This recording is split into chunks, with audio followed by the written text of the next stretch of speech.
अस्सलाम वालेकुम नाजरीन। Channel basic to advance English में आपका मेज़बान सैयद यासर अब्बास काज़मी आज एक नए सबक के साथ आपकी खिदमत में हाज़िर है।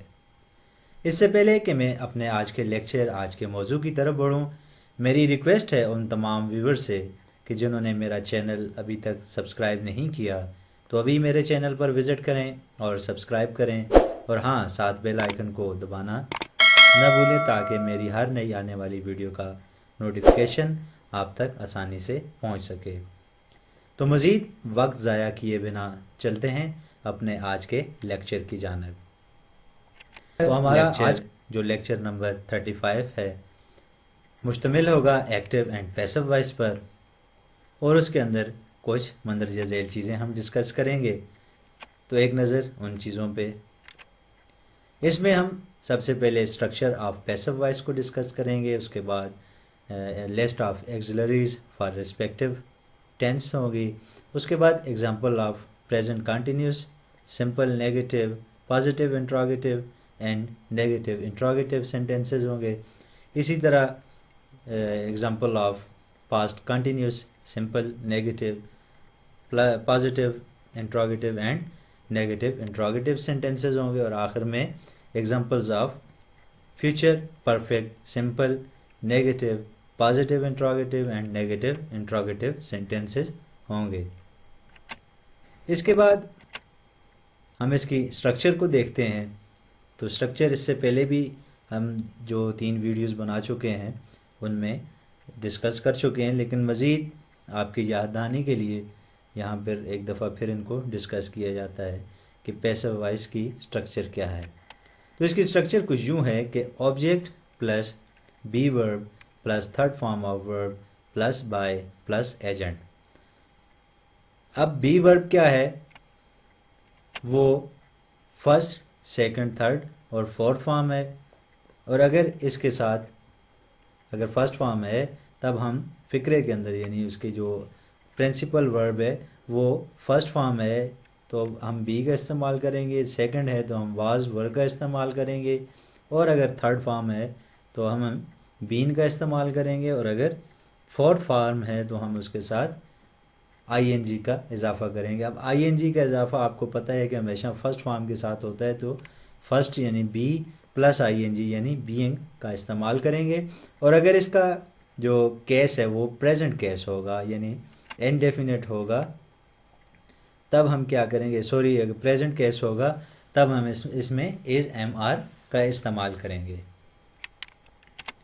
इसी तरह अगर हम इनके टेंसेस को देखें जो आज हमने डिस्कस करने हैं उस हवाले से, तो और उनकी क्या एक्सिलरीज होंगी, तो कुछ यूँ होगा कि टेंस और फिर उसका प्रेजेंट, फिर पास्ट और फिर फ्यूचर। अब प्रेजेंट के साथ हम अगर देखते हैं जो आज हम पढ़ने जा रहे हैं वो है प्रेजेंट कंटिन्यूस टेंस, जिसमें हम इसकी axillary is being, am being और आर बीइंग का इस्तेमाल करेंगे, और अगर पास्ट में जाएंगे तो हम बात करेंगे पास्ट कंटिन्यूस टेंस यानी वाज बीइंग और वर बीइंग का इस्तेमाल करेंगे, और इसी तरह अगर फ्यूचर में हम डिस्कस करने जाएंगे तो कुछ यूँ होगा कि फ्यूचर परफेक्ट टेंस में हम विल हैव बीन का इस्तेमाल करेंगे, विल हैव बीन या शेल हैव बीन का इस्तेमाल करेंगे।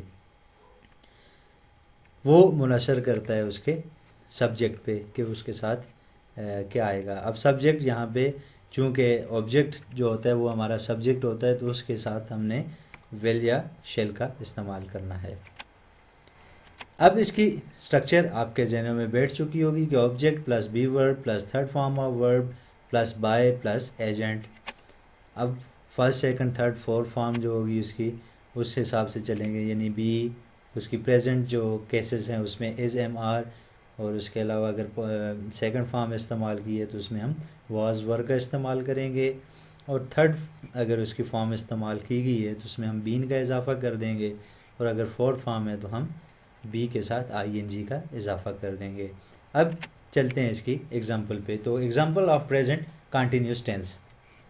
प्रेजेंट कंटिन्यूस में अगर कोई जुमला लिखा गया है तो उसका हम कैसे पैसिव वॉइस बनाएंगे, उसकी हम यहाँ पे आपको चारों जो उसकी कंडीशंस होती हैं, चारों स्टेट्स होती हैं, वो आपके साथ शेयर करने जा रहे हैं। तो सबसे पहले हम देखते हैं कि वो अगर एक्टिव में लिखा होगा तो कुछ यूं लिखा होगा, she is wearing nice clothes, she is wearing nice cloth. अब इसमें हमने देखा कि प्रेजेंट की निशानी इसमें इज़ है, वियरिंग इसकी कंटिन्यूस की निशानी है, और नाइस इसमें एडजेक्टिव है, क्लॉथ इसमें ऑब्जेक्ट है, और इसी तरह शी इसमें एजेंट है। तो अब अगर हम इसको सिंपल इसका पैसिव बनाएंगे तो कुछ यूं होगा कि nice clothes are being worn by हर।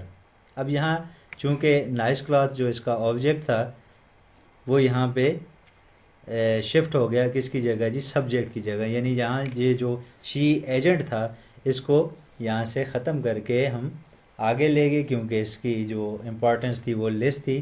क्योंकि हम पहले पढ़ चुके हैं कि अगर हम पैसिव वॉइस बनाएंगे तो उसमें एजेंट की वैल्यू या उसकी इम्पोर्टेंस लेस होती है, जिसकी वजह से उसको हमेशा आखिर में इस्तेमाल किया जाता है, और जिसकी जो इम्पोर्टेंस ज़्यादा होती है, जिसकी वैल्यू ज़्यादा होती है उसका, या जिसका हमने तस्करा करना मकसूद होता है, उसको हम हमेशा सामने रखते हैं। जैसा कि यहाँ हमने लिखा कि nice clothes are being worn by her, तो यहाँ नाइस क्लॉथ्स जो था वो ऑब्जेक्ट था, आर चूँकि ये फर्स्ट फॉर्म इस्तेमाल की गई है उसके साथ आईएनजी का भी इस्तेमाल किया गया है, तो यहाँ हम इसमें आर का इस्तेमाल करेंगे, क्योंकि कपड़ों की बात हो रही है, पीछे जो हमारा ऑब्जेक्ट है वो जो प्लूरल है, तो इसलिए हम यहाँ पे आर का इस्तेमाल करेंगे। और बाकी जो हमने देखा कि इसकी वीरिंग यानी फोर्थ फॉर्म ऑफ वर्ब इस्तेमाल की है, तो हम ऊपर टेबल पे नज़र साथ दौड़ा सकते हैं कि यहाँ फोर्थ फॉर्म के लिए हमने बीइंग का इस्तेमाल करना है, और वियर की जो थर्ड फॉर्म है वो हमेशा वॉर्न रहेगी, और वही बाय का इजाफा करना, और आखिर पे हमने एजेंट का इस्तेमाल कर देना है। इसी तरह अगर हम इसका नेगेटिव बनाने जा रहे हैं तो कुछ यूं होगा, nice clothes are not being worn by her. Nice clothes aren't, इसको आरंट भी कह सकते हैं, और are not being worn by her. इसमें भी सेम वही फार्मूला अप्लाई होगा कि इसमें हमने ऑब्जेक्ट को सब्जेक्ट की जगह रखना है, बी फॉर्म इसमें हमने आर का इस्तेमाल करना है, और साथ हमने इसमें इजाफा कर देना है नॉट, जो कि हमारे नेगेशन को यानी हमारी नफ़ी को ज़ाहिर कर रहा है, और बीइंग चूँकि यहाँ पे चौथी फॉर्म इस्तेमाल हुई है, फोर्थ फॉर्म ऑफ वर्ब यानी वीरिंग इस्तेमाल की गई है, तो उसके हवाले से अगर हम देखेंगे तो इसमें बीइंग का इजाफा किया जाएगा। और चूँकि वियर एक एक्शन है यानी प्रिंसिपल वर्ब है, तो इसकी जो तीसरी हालत है वो वॉर्न है, और बाय इसमें हमने एडिशन की इसकी बाय की जो स्ट्रक्चर वाइज है, और हर शी की जगह हमने हर कर दिया, और ये उसका एजेंट था। इसी तरह अगर हम इसका पॉजिटिव इंट्रोगेटिव बनाते हैं तो कुछ यूं बनेगा, are nice clothes being worn by her. अब यहाँ जो चीज़ हमने अपने जहनों में बैठानी है वो ये है कि अगर हम इसको अपने उसमें करेक्शन करना चाहें तो वो अपनी हालत न बदले जी, यानी वो उसका अपना मतलब वो न खोए। तो हम इसको अपना रीचेक भी करना दिखाएंगे आपको कि उसको अपने फ़िक्रे जो आप बनाते हैं उनको रीचेक कैसे किया जाता है। तो are nice clothes being worn by her. अब यहाँ आपने देखा कि आर जो कि यहाँ पे बी वर्ब थी, इसको हमने स्टार्ट में रखा, क्यों कि जैसे हम अगर इसका एक्टिव बनाते हैं, एक्टिव में हम इसका इंट्रोगेटिव बनाते हैं, तो सेम पैसिव में भी उसका इंट्रोगेटिव ऐसे बनेगा कि उसमें जो आपने हेल्पिंग वर्ब जिसको आप कहते हैं वहाँ हम लगाते हैं उसकी जो एक्सिलरीज होती हैं उनको हमने उठा के स्टार्ट में रखते हैं। जो पहली हालत होती है एक्सिलरी में, जो पहले लफ्ज़ इस्तेमाल होता है उसको हम उठा के स्टार्ट में रखते हैं। तो सेम वही रूल यहाँ अप्लाई करते हुए आर को हमने स्टार्ट में रखा। नाइस क्लॉथ्स जो कि इसका ऑब्जेक्ट था, ऑब्जेक्ट से पहले हमने हमेशा एक्सिलरीज को रखना होता है क्वेश्चन जो हमारे सेंटेंस होते हैं यानी इंट्रोगेटिव सेंटेंसेस होते हैं। तो सेम वही फार्मूला अप्लाई करते हुए हमने यहाँ पे आर का इस्तेमाल किया है, प्लस नाइस क्लॉथ जो इसका ऑब्जेक्ट है, बीइंग चूँकि फॉर्म जो पहले सेंटेंस में जो आपके ऊपर लिखा हुआ है she is wearing nice cloth, तो इसमें वीयरिंग फोर्थ फॉर्म इस्तेमाल हुई है, तो फोर्थ फॉर्म के लिए हम बीइंग का इस्तेमाल करेंगे। और वियरिंग चूँकि खुद बजाते खुद चौथी हालत है, लेकिन इसकी तीसरी हालत जो होगी वो वॉर्न यहाँ पे हमेशा इस्तेमाल की जाएगी। और बाय हर वही जिसका हमने बाय का एडिशन करनी है इसमें, और हर जो कि शी था कन्वर्ट होके हर हुआ और जगह ले ली इसने ऑब्जेक्ट की, यानी रहा ये यहाँ पे भी एजेंट ही है। ऐसा नहीं है कि ये यहाँ आके ऑब्जेक्ट बन गया, ये यहाँ पे भी एजेंट है। और जो ऑब्जेक्ट हमारा यहाँ पे था यानी नाइस क्लॉथ जो हमारा ऑब्जेक्ट था, वो स्टार्ट में भी जाने से ऑब्जेक्ट ही रहेगा, वो अपनी हालत नहीं बदलेगा, लेकिन वहाँ एज ए सब्जेक्ट काम कर रहा है।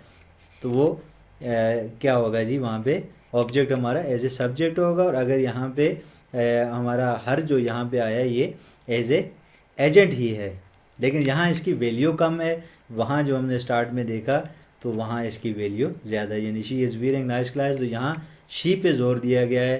तो यानी शी का जिक्र करना ज़रूरी था, लेकिन यहाँ जब हमने इसका पैसिव बनाया तो इसमें बाय हर के बाद इसकी वैल्यू कम हो गई, यानी इसकी लेस इंपॉर्टेंस होगी। तो इसी तरह अगर हम इसका नेगेटिव इंट्रोगेटिव बनाना चाहते हैं तो उसके लिए कुछ यूँ होगा, are nice clothes not being worn by her, यानी इसको पॉजिटिव इंट्रोगेटिव और नेगेटिव को दोनों को मिलाकर हमने एक नया जुमला अख्ज़ कर लिया। हालांकि इसका इस तरह का होता नहीं है, लेकिन ये हमने खुद ही फार्मूले क्रिएट किए हुए हैं, लेकिन ये है कि आपके लिए आसानी के लिए इसको भी बनाए देते हैं।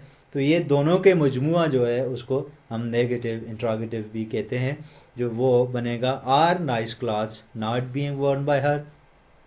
अब इसकी हम दूसरी मिसाल देखते हैं, वो क्या है जी, you are inviting his friends for lunch.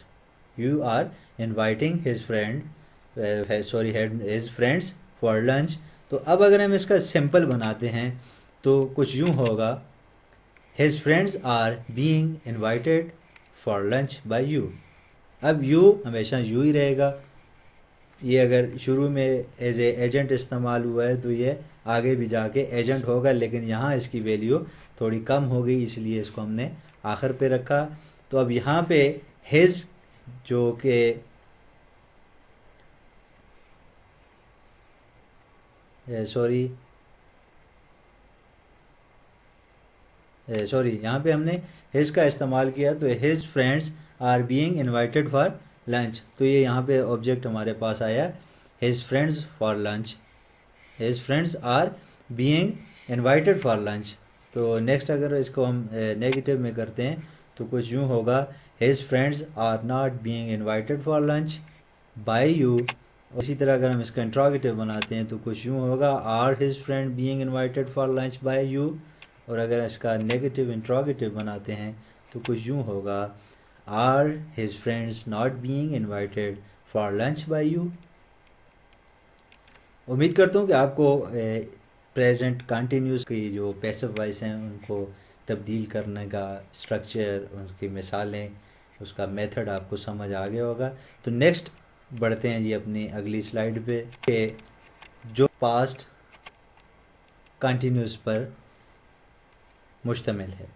इसमें हम पास्ट कंटिन्यूस की मिसालों को डिस्कस करेंगे। फार्मूला इसका आपको पता है, जो इसकी स्ट्रक्चर है, यानी object plus be word plus third form of word plus by plus agent, यानी ऑब्जेक्ट हमारा सब्जेक्ट की जगह काम कर रहा होता है इसमें। तो सबसे पहले हम मिसाल देखते हैं, we were solving the sum, we were solving the sum. अब इसकी हम देखते हैं सिंपल सेंटेंस अगर पैसिव का बनेगा तो वो क्या होगा कि the sum was being solved by us. अब यहाँ हमने देखा कि द सम जो कि हमारा ऑब्जेक्ट था वो यहाँ शिफ्ट होके सब्जेक्ट की जगह आ गया।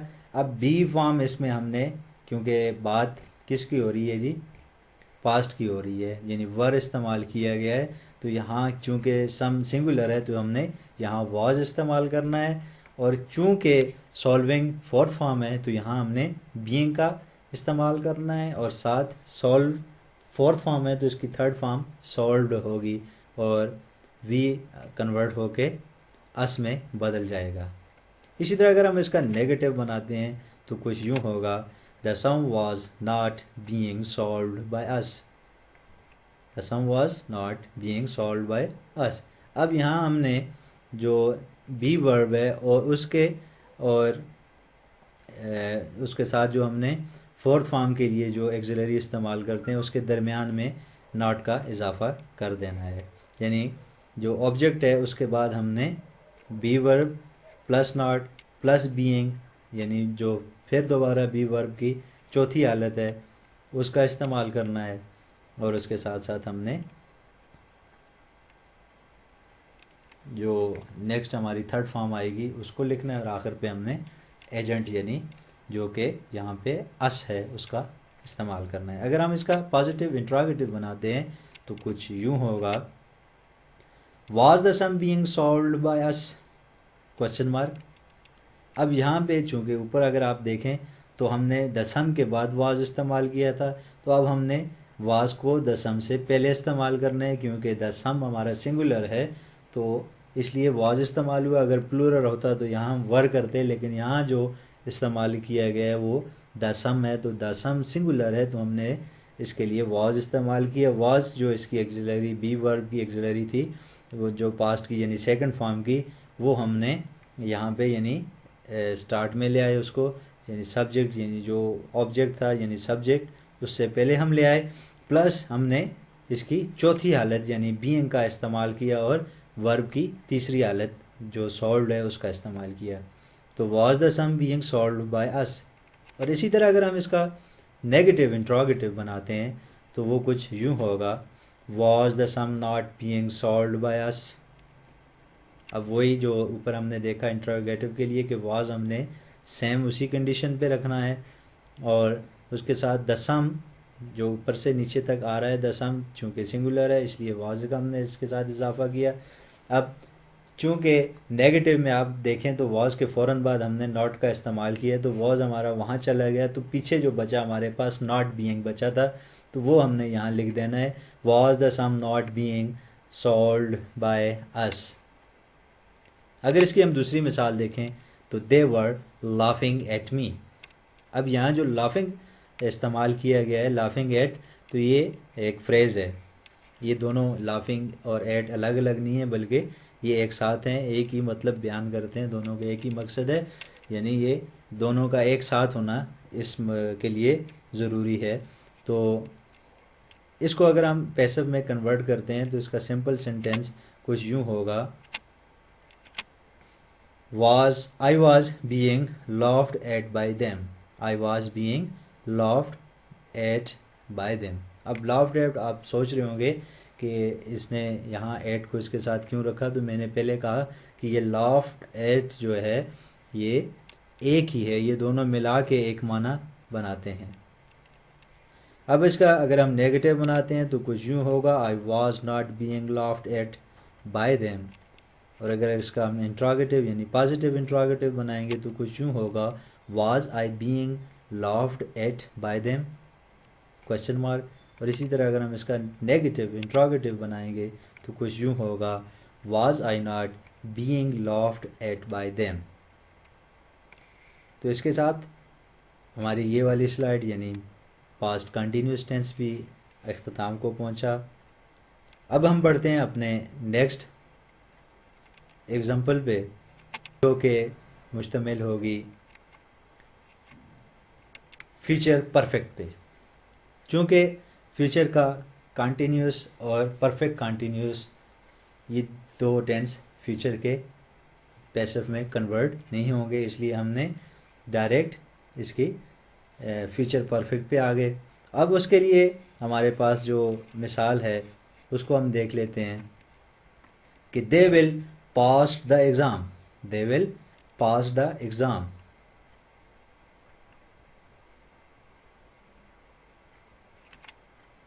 अगर हम इसका सिंपल बनाएंगे तो कुछ यूँ होगा, the exam will have been passed by them. अब हमने पढ़ा था कि इसमें विल हैव बीन का इस्तेमाल करेंगे या शेल हैव बीन का, तो वो आई और वी के अलावा हम सब के साथ विल का इस्तेमाल करेंगे। आई और वी के साथ हमने हमेशा शेल का इस्तेमाल करना है। तो यहाँ the exam will have been passed by them, तो द एग्ज़ाम जो है उसको हमने एज ए ऑब्जेक्ट यानी यहाँ सब्जेक्ट रखा, जो पहले ऑब्जेक्ट था अब यहाँ पे आके वो सब्जेक्ट हो गया। अभी भी इसकी ओरिजिनल हालत ऑब्जेक्ट ही है, लेकिन इसको हम इस्तेमाल यानी ये जो फंक्शन कर रहा है वो एज ए सब्जेक्ट इस्तेमाल काम कर रहा है। तो यहाँ होगा द एग्ज़ाम विल, चूँकि फ्यूचर का टेंस है तो इसलिए विल इस्तेमाल किया हमने। और इसके साथ साथ हम देखते हैं कि हैव बीन का इस्तेमाल इसलिए हुआ कि ये परफेक्ट है। अब फ्यूचर परफेक्ट के लिए क्या है जी, विल हैव बीन। अब इसकी जो पास्ट की थर्ड फॉर्म है वो पास्ट ही रहेगी और दे कन्वर्ट होके देम में बदल जाएगा। इसी तरह अगर हम इसका नेगेटिव बनाते हैं तो कुछ यूँ होगा, the exam will have not been passed by them. Same वही है, विल हैव का हमने इस्तेमाल करना है, प्लस हमने यानी विल हैव के फ़ौरन बाद हमने नॉट का इजाफा कर देना है और बीन जो इसके साथ इसकी एक्सिलरी है उसका हमने दोबारा से ऐसा इसको इसके साथ मिला देना है। वही third form of verb plus by plus them होगा। और अगर हम इसका पॉजिटिव इंट्रोगेटिव बनाने जा रहे हैं तो कुछ यूँ होगा, will the exam have been passed by them question mark. अब चूँकि विल यहाँ पिछली भी एग्जांपल में मैंने आपको कहा था जो इसकी मेन एक्सिलरी होगी जो इसके टेंस को ज़ाहिर कर रही है वो क्या है, फ्यूचर। तो फ्यूचर को यहाँ विल डिनोट कर रहा है, तो विल हम इसके स्टार्ट में ले आएंगे यानी सब्जेक्ट से, यानी जो यहाँ इस वक्त सब्जेक्ट एज ए सब्जेक्ट काम कर रहा है उससे पहले हम विल का इस्तेमाल करेंगे। उसके बाद हमने ऑब्जेक्ट जो इस वक्त एज ए सब्जेक्ट काम कर रहा है उसको लिखेंगे, यानी will plus the exam plus have been जो कि परफेक्ट की निशानी है, हैव बीन उसका इस्तेमाल करेंगे, plus third form of verb जो कि पास्ट है, प्लस बाय का हमने इजाफा करना है और दे कन्वर्ट होके देम में चला जाएगा। तो यानी कुछ यूँ होगा, will the exam have been passed by them. और इसी तरह अगर हम इसका इंट्रोगेटिव यानी नेगेटिव इंट्रोगेटिव बनाएंगे तो कुछ यूँ होगा, will the exam have not been passed by them. तो ये कम्बिनेशन है, मैं पहले कह चुका हूँ कि नेगेटिव और इंट्रोगेटिव का कम्बिनेशन है। इसमें हमने क्वेश्चन वाली चीज़ भी उठानी है और नेगेशन वाली, दोनों को मिला के एक कर देना है। तो वो कुछ क्वेश्चन वाली विल है और नेगेशन वाली नॉट है, और हैव बीन चूँकि इसके टेंस को ज़ाहिर करती है, ये कौन सा टेंस है। तो इसकी दूसरी मिसाल है, he will learn the English. अगर इसका सिंपल हम बनाएंगे तो कुछ यूँ होगा, the English will have been learned by him. He अब कन्वर्ट होके हिम में चला गया, पहले इसमें एज ए एजेंट काम कर रहा था, एज ए सब्जेक्ट काम कर रहा था, तो अब ये एजेंट अब भी है लेकिन एज ए ऑब्जेक्ट काम कर रहा है। अगर हम इसको जिक्र ना भी करें तो कुछ ख़ास इस पर फ़र्क नहीं पड़ता। The English will have been learned, यहाँ भी आपको बात समझ आ सकती है, बात आप तक पूरी मुकम्मल तौर पर बयान हो सकती है, आप इसका मतलब समझ सकते हैं। तो अगर बाय हिम अगर ना लिखें तब भी कोई फ़र्क नहीं पड़ता, क्योंकि यहाँ एजेंट की जो वैल्यू है वो लेस इम्पॉर्टेंस होती है जी। अब नीचे अगर इसका नेगेटिव बना रहे हैं तो नेगेटिव के लिए कुछ यूँ होगा, the English will have not been learned by him. अब लर्न की थर्ड फॉर्म लर्नड है तो हमने यहाँ लर्नड लिखा, इसकी थर्ड फॉर्म इस्तेमाल की, और विल हैव के बाद हमने नॉट और प्लस बीन का इजाफा किया, जो पिछले आप इसकी एग्जांपल इसके साथ लिखी गई है उसको देख सकते हैं। इसके साथ साथ नीचे इसकी हम पॉजिटिव इंट्रोगेटिव की तरफ बढ़ें तो कुछ यूँ होगा, will the English have been learned by him.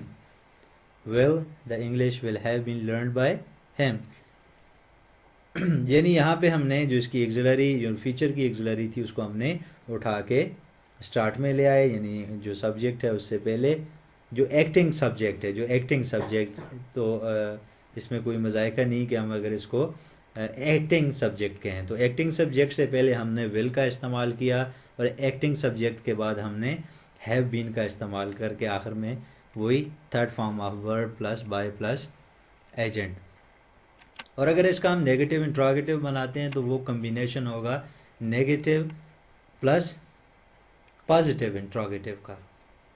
यानी इसमें हमने विल जो कि फ्यूचर की निशानी है उसको हमने एक्टिंग सब्जेक्ट से पहले रखना है, और उसके बाद हमने सब्जेक्ट एक्टिंग सब्जेक्ट रखना है। एक्टिंग सब्जेक्ट के बाद हमने हैव नॉट, और उसके साथ हमने बीन का इजाफा करके थर्ड फॉर्म लगा के अपना सेंटेंस कंप्लीट कर लेना है। उम्मीद है कि आपको अभी तक इस लेक्चर आज के लेक्चर में जो बातें आप तक पहुंचाई गई हैं वो आप तक बेतरीके एहसन पहुंच चुकी होंगी, और बेहतर अंदाज में आप उसको सीखने उसको प्रैक्टिस करने की कोशिश करेंगे और अपनी डेली रूटीन में इसको अप्लाई भी करेंगे। फिर भी अगर किसी चीज़ की आपको लगे कि कमी है, कोताही है, या इसमें कोई फ़र्क है, या ये मज़ीद बेहतर हो सकती है, तो अपना फ़ीडबैक मुझे कमेंट सेक्शन में देकर अपने प्यार और मोहब्बत और अपनी आरा से ज़रूर आगाह कीजिएगा। शुक्रिया।